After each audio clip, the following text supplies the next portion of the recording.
You're ready for your dream cruise. Bags packed, ticket in hand, countdown over. But before the ship even leaves the dock, one tiny mistake could ruin your trip. It happens more often than you'd ever believe. Here are the reasons why cruise ships will deny you on board. Age and accompaniment restrictions. Many young travelers plan the perfect group getaway, only to find out too late that the ship won't let them board. Age rules vary by cruise line, and they're stricter than most expect. Carnival, for example, requires at least one guest per cabin be 21 or older on most U.S. sailing. Royal Caribbean allows 18 years old to sail alone, but only on routes outside North America. Every year, college groups and solo travelers get stranded at port, bags in hand, begging staff for exceptions. But cruise lines don't budge, even if you're old enough to vote or drive. If the policy says 21 and up, you're staying on land. The logic is liability. Ships are floating cities with alcohol. Gambling and international waters are involved.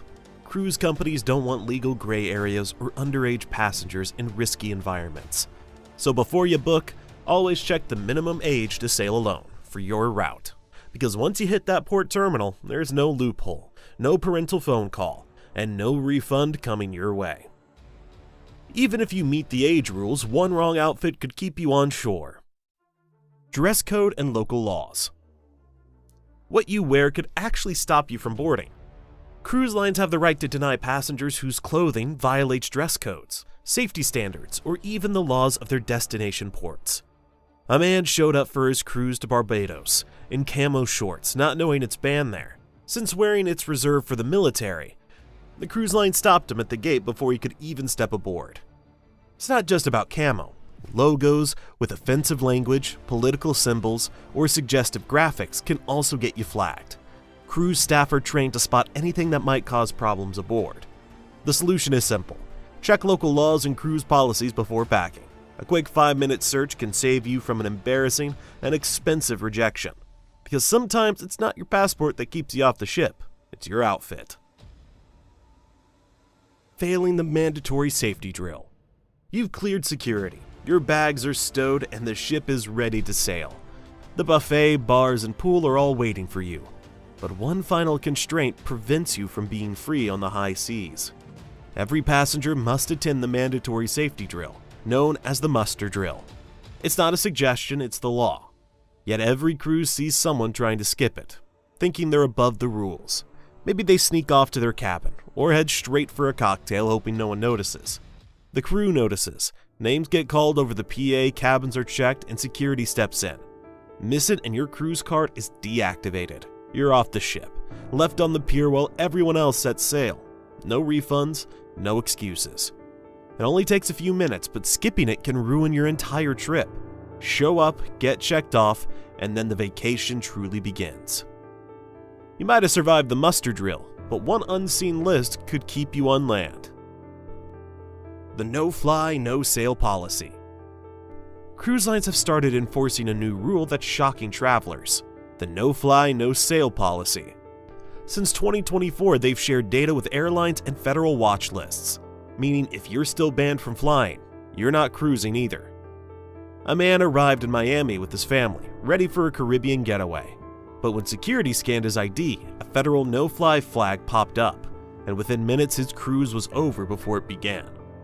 This isn't an isolated case. Disruptive behavior, unpaid fines, or even pending investigations can now follow passengers across borders and across industries. Cruise lines are tightening their standards, focusing on security like never before. So before you book that dream vacation, make sure your name isn't on any list that could keep you anchored to shore. Even if you're cleared to sail, your body might still betray you, and cruise lines are watching. Unfit to travel, medical and health concerns. Cruise lines don't take chances anymore. Health screenings at the terminal are stricter than ever, and one small symptom could end your trip before it begins. A simple cough, visible fatigue, or even post-surgery swelling can make staff label you unfit to travel. Cruise companies follow this rule to avoid mid-sea emergencies, where medical help is limited and costly. If you've had a recent operation, chronic illness, or ongoing treatment, you'll likely need a fit to sail letter from your doctor. Without it, the cruise line has every right to deny you boarding. Don't wait for them to ask. Contact the cruise line's medical team before your trip. Declare your condition and bring every document you might need. You might pass the health check, but one hidden rule hits even closer to home: the hidden hygiene clause. Few travelers realize their tickets come with a comfort clause, and it's stricter than you think. Cruise captains can legally deny anyone whose condition might impact the comfort, health, or safety of others. That includes hygiene-related issues.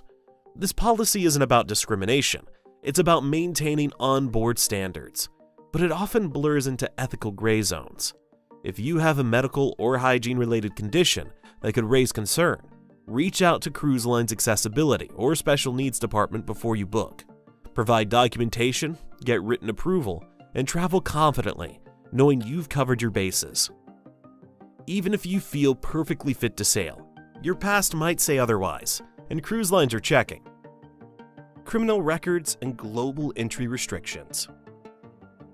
Here's a shocker. It's not always the cruise line that decides if you sail, it's the countries on your route. Places like Canada, Australia, and Japan have strict entry laws, and even one old DUI can get you banned before the ship leaves port. Why? Because your name's already been sent to every country on the itinerary through the passenger manifest. If one says no entry, the cruise line has to protect its schedule, and you're off the list.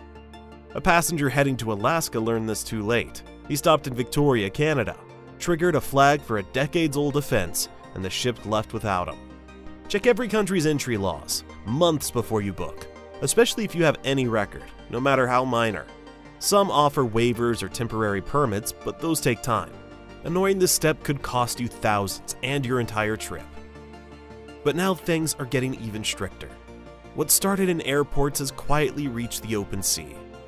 Identification and documentation fails. Every year, countless travelers are stopped cold over paperwork. A torn passport, faded photo, or expired ID can cancel your vacation before it even starts. And cruise staff won't bend the rules. A family was stopped at the gate when their child, traveling with an aunt, lacked a notarized consent letter. Everything else was perfect, but without that document, they watched the ship sail away without them. It's not just kids, adults get caught too, especially after name changes, damaged passports, or mismatched identification. Even a tiny tear or loose stitching can make a passport invalid under some countries' entry laws. Always check your documents weeks before departure and keep originals with you. Digital scans might help in emergencies, but they won't get you through the gate. But here's the twist. Sometimes it's not the cruise lines that stop you, it's another person. Hit like if you'd hate to lose your trip that easily. Reservation sabotage, when someone cancels your trip. It sounds like something out of a thriller, but cruise reservation sabotage is very real. With just a booking number and last name, anyone can access and cancel your trip online. And guess where most people unknowingly share that info? Social media. A woman proudly posted her $10,000 dream cruise online, unknowingly showing her booking code. Within a day, her trip was canceled, her cabin resold, and her dream vacation gone, all from one photo. It's the dark side of oversharing. Cruise systems aren't designed with heavy cybersecurity. They rely on trust. That means even an innocent screenshot can open the door to scammers or pranksters. Always keep your booking details private, just like your credit card info. If you want to share your excitement online, blur the numbers or wait until you're already on the ship, because one post could literally sink your cruise before it even begins. Even if your booking is safe, there's another catch: some people simply aren't old enough to sail. Cruise ships promise paradise, but one small mistake can turn that dream into a disaster before you even set sail. Hit subscribe and like the video so your next trip doesn't end at the dock.